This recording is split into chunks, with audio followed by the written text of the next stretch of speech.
Hello viewers, আমরা এখন এসে পৌঁছেছি মহেন্দ্র কেভ। গতদিন আমরা গুপ্তেশ্বর কেভে গিয়েছিলাম এবং গুপ্তেশ্বর কেভে আমাদের অনেক নিচ পর্যন্ত যেতে হয়েছে এবং সেখানে আমরা লাস্ট পর্যন্ত যেতে পারিনি।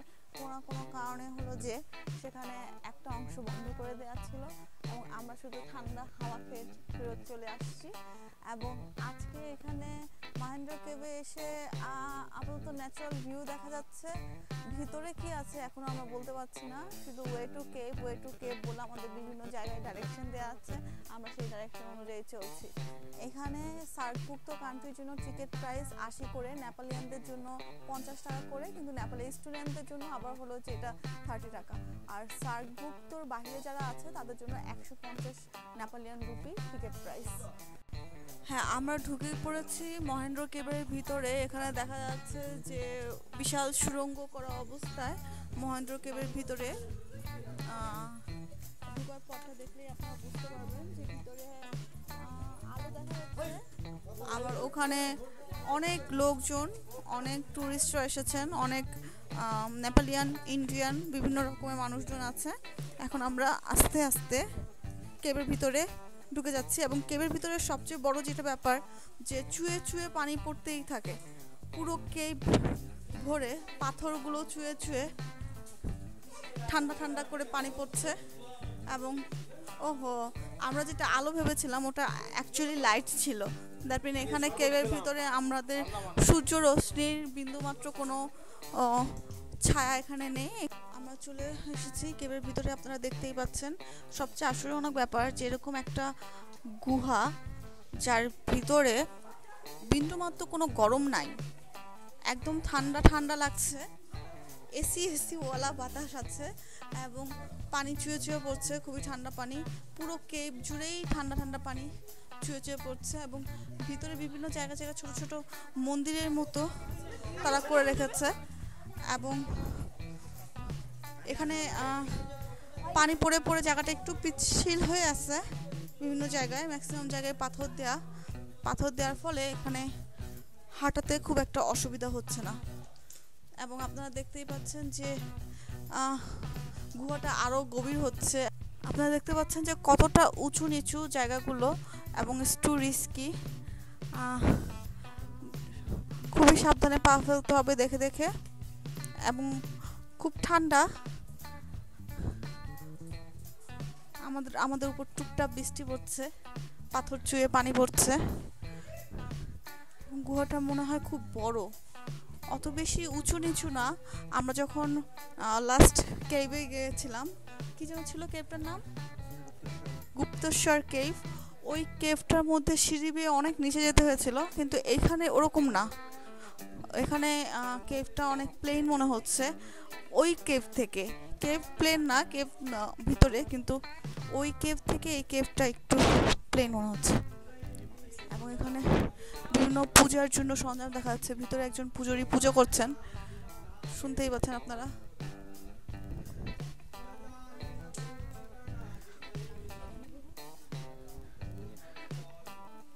কেভের একদম শেষ মাথায় এখানে দেখা যাচ্ছে একজন পূজারী পুজো করে দিচ্ছেন এবং সবাই সেটা খুব খুশি মনে গ্রহণ করছে। That's the end of the cave. Moving to the next spot. Okay.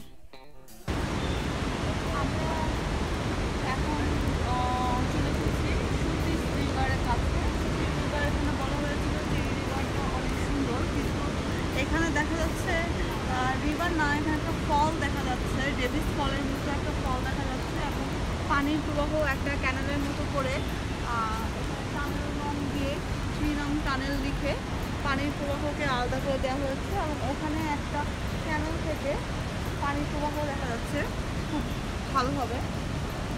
কিন্তু প্রচণ্ড গাছপালা হওয়াতে এখানে নিচের ভিউটা সুন্দর করে দেখা যাচ্ছে না। কিন্তু আমরা টানেলগুলো দেখতে পাচ্ছি যে টানেলের মাধ্যমে পানি সুন্দর করে প্রবাহ হচ্ছে এবং এই পানিগুলো অতিরিক্ত ঠান্ডা হয়, এখানে ঠান্ডা বাতাসও পাওয়া যাচ্ছে। পানিগুলো একটু মিল্কি এখানে অসম্ভব বেগে দেখা যাচ্ছে পানি প্রবাহিত হচ্ছে এবং এখানে অনেক জোরে পানি শোনা যাচ্ছে। পানিটা যাচ্ছে, লাইটটার গতি অনেক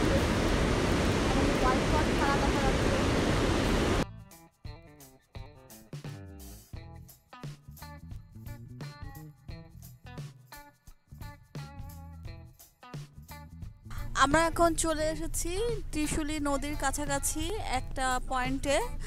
গতদিন এখানে আমরা এসেছিলাম, এখন আমরা এখান থেকে ব্যাক করার সময় আবার এই নদী ঘিরে নদীর পাশ দিয়ে যাচ্ছি এবং আপনারা যদি একটু নিচে দেখেন অসম্ভব সুন্দর নদীটা বয়ে চলছে। নদীর স্রোত দেখলে আপনারা খুবই প্রাকৃতিক সৌন্দর্যে ভরপুর একটি অংশ।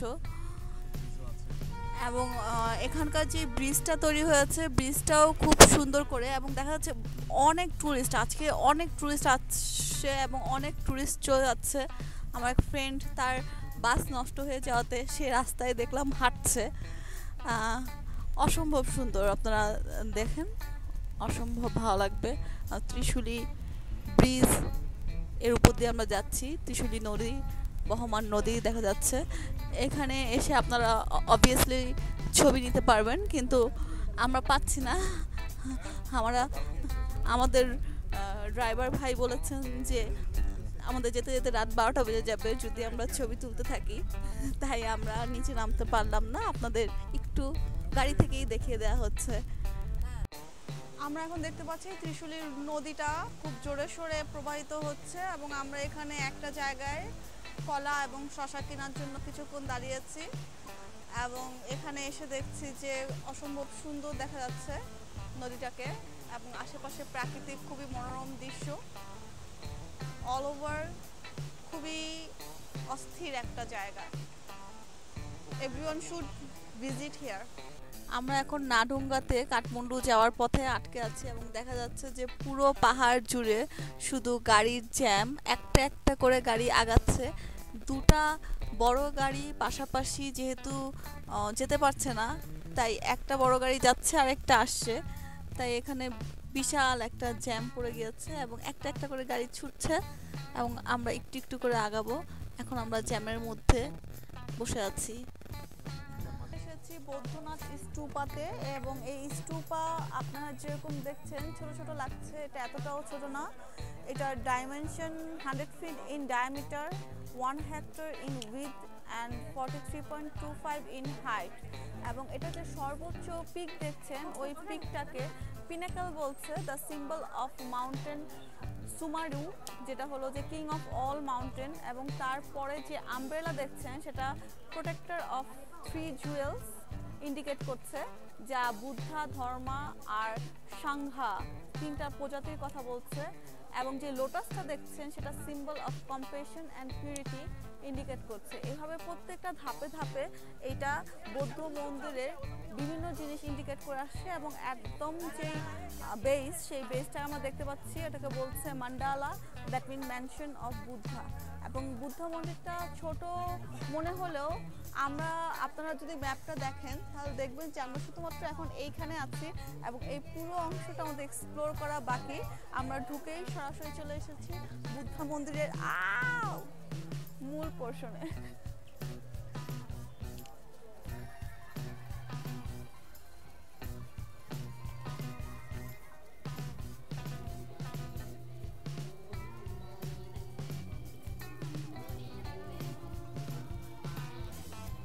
ঘুরতে ঘুরতে আমরা চলে এসেছি একটি বৌদ্ধ উপাসনালয়ে এবং এখানে এসে আমরা খুবই অ্যাস্টনিশড, সবাই খুব চুপচাপ।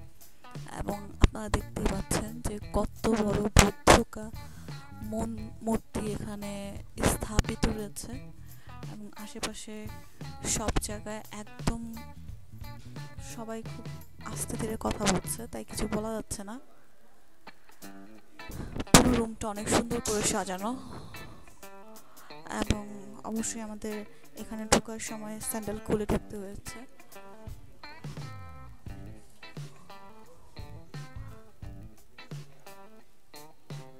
আপনারা দেখতেই পাচ্ছেন এবং মূর্তির উপরেও বিভিন্ন মূর্তি দেখা যাচ্ছে, ছোট ছোট একদম উপরে কোণায় 4টা মূর্তি, তার উপরে নিচেও মূর্তি অনেক ছোট ছোট।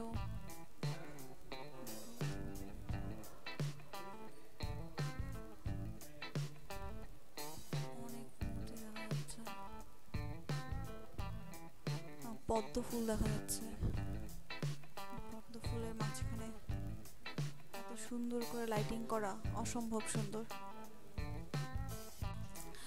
আমরা পুরো নেপাল জুড়ে দেখেছি যে এখানে এরকম একটা রোলিং উইশ পূরণের জন্য একটা রোলার আছে, এবং আমার দেখা এখন পর্যন্ত নেপালে এটা সবচেয়ে বড় রোলার, যেটা দিয়ে ঘুরে ঘুরে মানুষ তার উইশ করছে।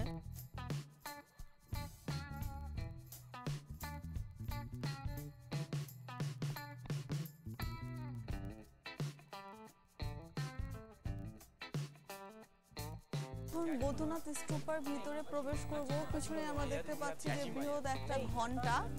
ওই ঘন্টা কেন রাখা হয়েছে সে সম্পর্কে কোনো আইডিয়া নেই। হোপফুলি যারা বৌদ্ধ ধর্মাবলম্বী মানুষজন আছেন তারা তাদের ঘন্টা বাজিয়ে বৌদ্ধ পুরোহিতগণ পুজো করে থাকেন। এখন আমরা চলে যাচ্ছি এই স্তূপার ভিতরে, এবং স্তূপার ভিতরে আপনারা দেখতেই পাচ্ছেন ঢুকতেই আমরা বিভিন্ন রকমের মূর্তি এবং পূজা অর্চনার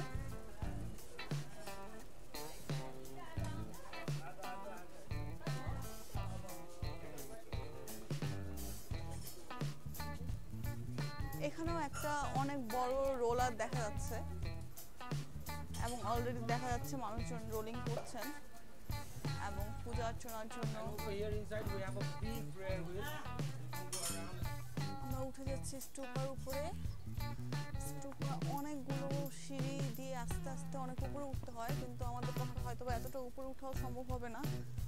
আপনারা দেখতেই পাচ্ছেন যে গেটের মাঝখানে নো এন্ট্রি লেখা আছে, তার উপর আবার হলো যে হাতির মধ্যে রাজা এবং রানী দুই সাইডে দুজন বসে আছেন। প্রচন্ড গরম এখন ওয়েদার। রাতের বেলা ঠান্ডা লাগলেও দুপুরবেলা এখানে প্রচন্ড গরম, মোর দেন 34 ডিগ্রি সেলসিয়াস।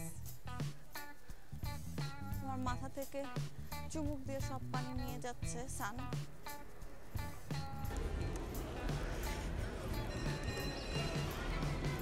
এখানে আমরা দেখতে পাচ্ছি যে যারা যারা সকাল থেকে এখানে স্তূপাতে পুজো করতে এসেছেন সকলে যতগুলো থালি দিয়েছেন সবগুলো থালি খুবই সুন্দরভাবে অ্যারেঞ্জ করে এই চারপাশে রেখে দেওয়া হয়েছে।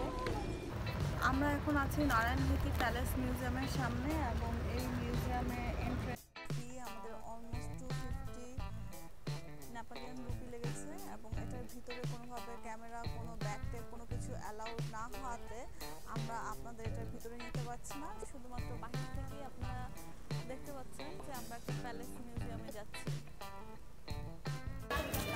আমরা এখন চলে এসেছি হনুমান ঢোকা দরবারে। আপনারা দেখতে পাচ্ছেন যে অনেকগুলো মন্দির পাশাপাশি, এটা ওয়ার্ল্ড হেরিটেজ সাইট অনুযায়ী 43 মন্দির পাশাপাশি এখানে অবস্থান করছে, এর জন্য এটাকে একটা দরবার শরীফ হিসেবে বলা হচ্ছে। এবং এই 43 মন্দিরের মধ্যে গুটি কয়েক মন্দির খোলা আছে, বাকি সব মন্দির এখানে বন্ধ। এখানে 18টার মতো মন্দির খোলা অবস্থায় আছে, বাকি সবগুলো মন্দির বন্ধ আছে। এবং আপনারা দেখতে পাচ্ছেন যে এখানে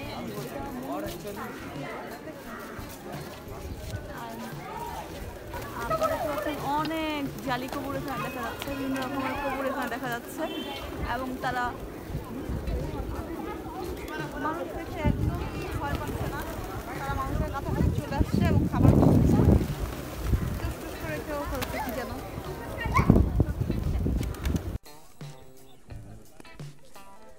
আমরা দেখতে পাচ্ছি যে অনেকগুলো কবুতরকে খাওয়াচ্ছেন একজন, এবং ও কবুতররা সব খুব লম্ফ খুবই খুশি হয়ে, এখানে কোনো মানুষ আছে নাকি নাই তাদের কিচ্ছু দেখার দরকার নাই, তারা খুশি মনে খাচ্ছে।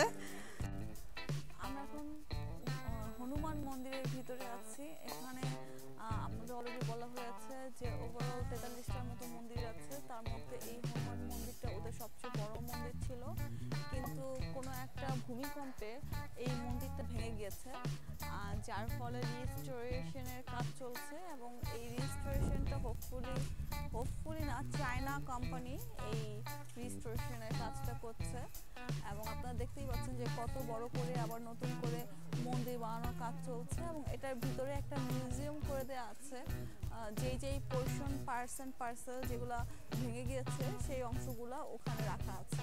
এবং আপনি যদি দেখেন এই সাইডে এইটাও অলমোস্ট ধ্বংসপ্রায়, কারণ প্রত্যেকটা জায়গায় জায়গায় ফাটল দেখা যাচ্ছে এবং আমার মনে হয় না যে প্রত্যেকটা জায়গায় যাওয়ার জন্য নিষেধাজ্ঞা দেওয়া আছে যে এখানে গেলে আপনি দুর্ঘটনার শিকার হতে পারেন এবং প্রত্যেকটার অবস্থা খুবই ভয়াবহ। এখানে না যাওয়াই আমার কাছে উত্তম মনে হয়েছে। এই বিল্ডিংগুলো সব নতুন হলেও যেগুলো ওল্ড বিল্ডিং আছে, পুরোনো মন্দিরগুলো, ওগুলা প্রায় ধ্বংসপ্রায় এবং ওটা রিস্টোর করা এখনো পর্যন্ত আমি জানি না কতটুকু সম্ভব হবে, কারণ এত নিখুঁত কারুকার্য, ওটা নতুন করে রিস্টোর করা পসিবল হবে নাকি আই ডাউট। আমরা এখন চলে এসেছি গার্ডেন অফ সিটিতে। গার্ডেন অফ সিটি আরেক নাম গার্ডেন অফ সিক্স সিজন, এবং এখানে আপনারা দেখতেই পাচ্ছেন খুবই মনোরম পরিবেশ এবং খুবই সুন্দরভাবে এই গার্ডেনটা সাজানো। এটা 1920 সালের দিকে এই গার্ডেনটা প্রস্তুত করা হয়, পরবর্তীতে কোনো একটা কারণে এই গার্ডেনটা ইগনোর হয়ে যায়, কিন্তু রিসেন্টলি অস্ট্রেলিয়ান গভর্নমেন্ট এই গার্ডেনটাকে রিস্টোর করে ফেলে এবং এখন আপনারা দেখতেই পাচ্ছেন গার্ডেনটা খুবই সুন্দর। শুধু দুঃখের ব্যাপার এটাই যে গার্ডেনটা এতটুকুই, দিস ইজ ইট, এতটুকুই গার্ডেনটা প্রাকৃতিক সৌন্দর্যে ভরপুর হলেও এই গার্ডেনটায় আসার জন্য আমাদের একটু বেশি নেপালিয়ান রুপি গুনতে হয়েছে, পার পারসন 400 টাকা, যেখানে পুরো নেপাল জুড়ে আমরা 400 নেপালিয়ান রুপি, যেখানে পুরো নেপাল জুড়ে সার্কভুক্ত কান্ট্রি হিসেবে আমরা কিছু ডিসকাউন্ট আর কিছু ফেভার পেয়েছি, সেখানে এখানে এসে আমাদের সার্কভুক্ত কান্ট্রির জন্য কোনো এক্সট্রা করে ফেভার দেওয়া হয় নাই। আপনারা দেখতে पाচ্ছেন आज डाक्टर आउँछ भनेर पाउना फेरि अर्को पाउना गर्नै नपाउने फेरि गाउँमा गएछ ढोका आज आयो भने উপরে আমরা পাহাড়ে উঠছি, আপনারা দেখতে পারেন, আর নিচে সকল বিল্ডিং সবকিছু দেখা যাচ্ছে। এবং উপরে দেখতে পাচ্ছেন অনেকগুলো ক্যাবল আসছে এবং যাচ্ছে।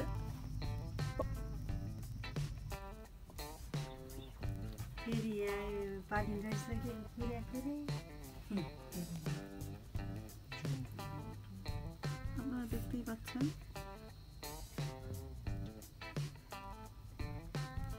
আমরা ধীরে ধীরে চন্দ্রগিরি পাহাড়ের দিকে উঠে যাচ্ছি।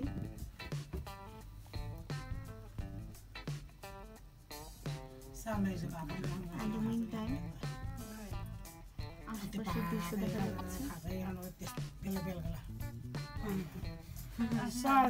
অত্যন্ত সুন্দর লাগছে। हामीले खाएन नि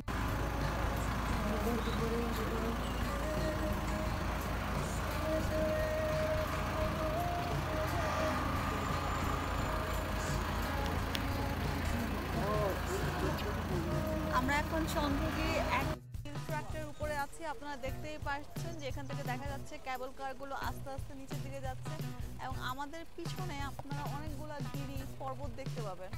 আপনারা ভিডিওতে বুঝতে পারছেন নাকি বলতে পারছি না, এটা পুরোটা জুড়েই পর্বতমালা যা আছে সব দেখা যাচ্ছে এবং অসম্ভব সুন্দর দেখা যাচ্ছে।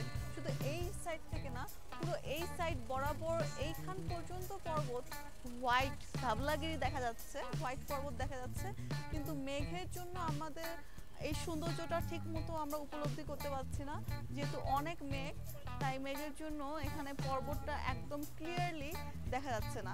বাট তাও আপনারা যদি একটু দেখেন বা খেয়াল করেন তাহলে বুঝতে পারবেন যে আমরা হোয়াইট হোয়াইট অনেক পর্বত দেখতে পাচ্ছি, সবগুলা বরফের,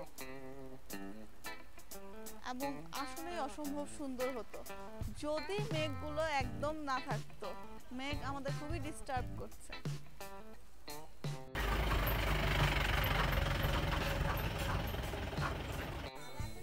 আমরা এখানে চলে এসেছি চন্দ্রগিরির একদম চূড়ায়, এবং অন্যান্য জায়গায় যেমন ছিল এখানেও ঠিক তেমনি আমরা দেখতে পাচ্ছি ভালেশ্বর মহাদেব কা টেম্পল, এবং ওখানে আপনারা দেখতেই পাচ্ছেন যে আমরা একটা কাউকা পেছোয়া সাইড দেখ রही हूँ, একটা কাউয়ের মূর্তি আছে, মনুমেন্ট আছে, যেখানে সবাই মিলে পুজো করছে, সেখানে আমাদের আর যাওয়া হচ্ছে না। আমরা এখান থেকে দেখতে পাচ্ছি যে উপরে একটা ভিউ পয়েন্ট আছে, সেখান থেকে দূরবীনের মাধ্যমে অনেক বড় বায়োস্কোপের মাধ্যমে ওখান থেকে সবাই ভিউটা দেখছে এবং এই সাইড দিয়ে সব পাহাড় দেখা যাচ্ছে। এখানে যদিও আমরা নর্মাল পাহাড় দেখছি, কিন্তু বরফওয়ালা যে পাহাড়গুলো আছে ধবলাগিরি ও বলতে হ্যাঁ, ওগুলা সবগুলা মেঘের আড়ালে লুকিয়ে গিয়েছে। আজকে আমাদের লাকটা কিছুটা খারাপ, তাই আমরা ধবলাগিরিগুলো দেখতে পাচ্ছি না। যদি ওগুলো দেখতে পারতাম তাহলে আমাদের জন্য আরও বেশি স্যাটিসফাইং হতো। তাও যতটুকু দেখেছি আলহামদুলিল্লাহ। সময় স্বল্পতার জন্য আমরা কিছুক্ষণের মধ্যে বাংলাদেশের উদ্দেশ্যে রওনা হব। সময় স্বল্পতার জন্য আমরা বেশি দূর যেতে পারছি না।